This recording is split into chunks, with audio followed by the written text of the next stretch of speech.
From now onwards, we shan't have just one factory. There won't be universal robots anymore. We'll start a factory in every country, in every state. And do you know what these new factories will make? No, what? National robots.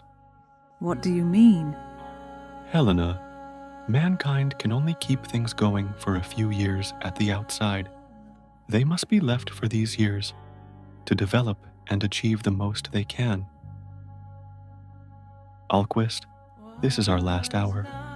We are already speaking half in the other world. Alquist, it was not an evil dream to shatter the servitude of labor, of the dreadful and humiliating labor that man had to undergo, the unclean and murderous drudgery. Oh, Alquist, work was too hard. Life was too hard. And to overcome that, Alquist, that was not what the two Rossums dreamt of. Old Rossum only thought of his godless tricks, and the young one of his millions. And that's not what your RUR shareholders dream of either. They dream of dividends, and their dividends are the ruin of mankind.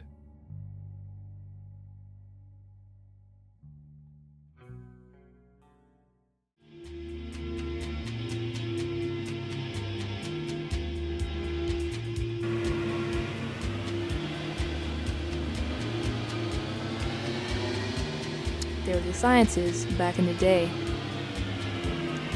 who came up with the laws. They're not for everyone. They're only for a specific type of individual. The first one states that we can't harm a human or allow one to be harmed by inaction or not do anything about it. The second law states I have to obey him unless it conflicts with the first law. Third, I must protect my own existence unless it conflicts with the first or second law. He also said that when a distinguished but elderly scientist states that something is possible, he is almost certainly right. But when he states that something is impossible, he's probably very wrong. It doesn't have a name, but it breathes. It moves. It's alive. Damn, I can't even tell if the sun even shines anymore.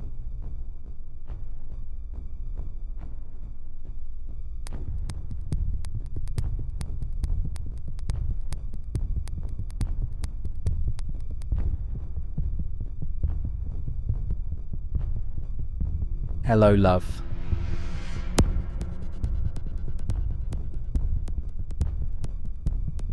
I told you not to come here. Nice to see you too. Did you know that my brother is in town?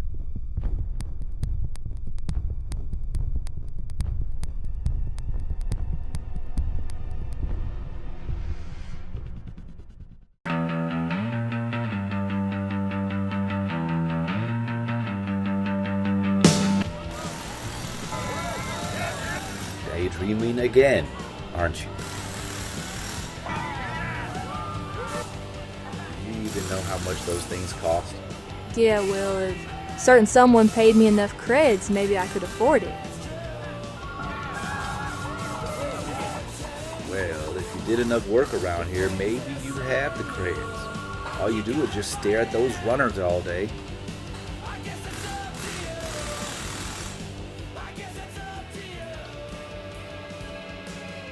It now costs 2 creds in good old Europe.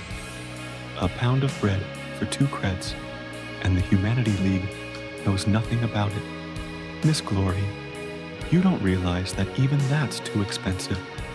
Why, in 5 years' time, I'll wager that the cost of everything won't be 1/10 of what it is now. Why, in 5 years, we'll be up to our ears in corn and everything else. Really? Yes, and all the workers throughout the world will be employed. Yes, Alquist, they will. Yes, Miss Glory, they will. But in 10 years, Rossum's universal robots will produce so much corn, so much cloth, so much everything that things will be practically without price. There will be no poverty. All work will be done by living machines. Everybody will be free from worry and liberated from the degradation of labor. Everybody will live only to perfect himself. Will he? Of course, it's bound to happen.